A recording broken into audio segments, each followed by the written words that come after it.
Hello, America! Tonight we're diving into a legal principle that's drier than a popcorn fart, but way more important, habeas corpus. Don't worry, it's not as complicated as it sounds. Basically, habeas corpus is a fundamental right enshrined in the US Constitution that acts as a safeguard against unlawful detention. Think of it as a legal panic button. If the government throws you in jail, you can press this button and yell, "Hey judge, am I being held here legally?" The government then has to prove to a court that they have a good reason for keeping you locked up. Habeas corpus is a cornerstone of our legal system because it ensures that the government can't just imprison people willy-nilly.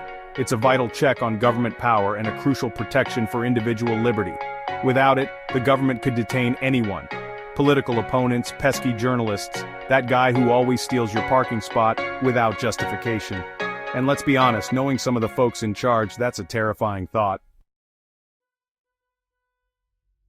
Section 2, Troubling Echoes, A History of Habeas Corpus in Peril. Now you might be thinking, John, you beautiful eloquent beast of a man, surely such a fundamental right has never been threatened in our great nation? Oh, my sweet summer child, you'd be wrong. America has a bit of a checkered past when it comes to upholding habeas corpus, particularly during times of crisis or perceived threats. Remember that time Abraham Lincoln suspended it during the Civil War? Or when Franklin D. Roosevelt did the same with Japanese Americans during World War II?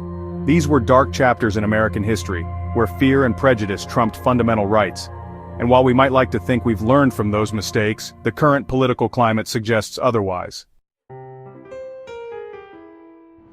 Fast forward to today, and the alarm bells are ringing again.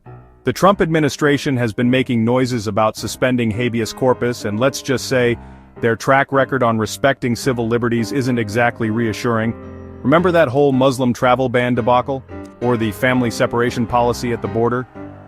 Yeah, this administration doesn't exactly have a stellar record when it comes to protecting individual rights. And now, with Trump back in the White House after that shit show of an election, things are looking even more precarious.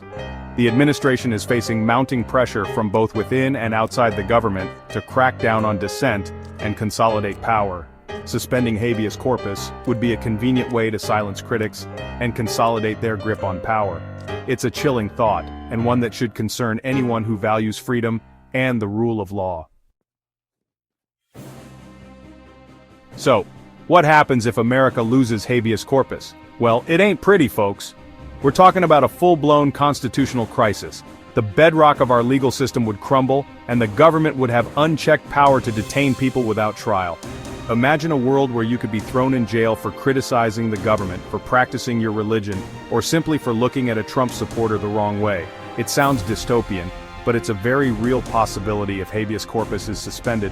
The consequences for civil rights and the rule of law would be catastrophic. It would be a giant leap towards authoritarianism, and it would fundamentally change the fabric of American society. So, there you have it, America. The stakes couldn't be higher. The right to habeas corpus is under threat, and we need to fight like hell to protect it.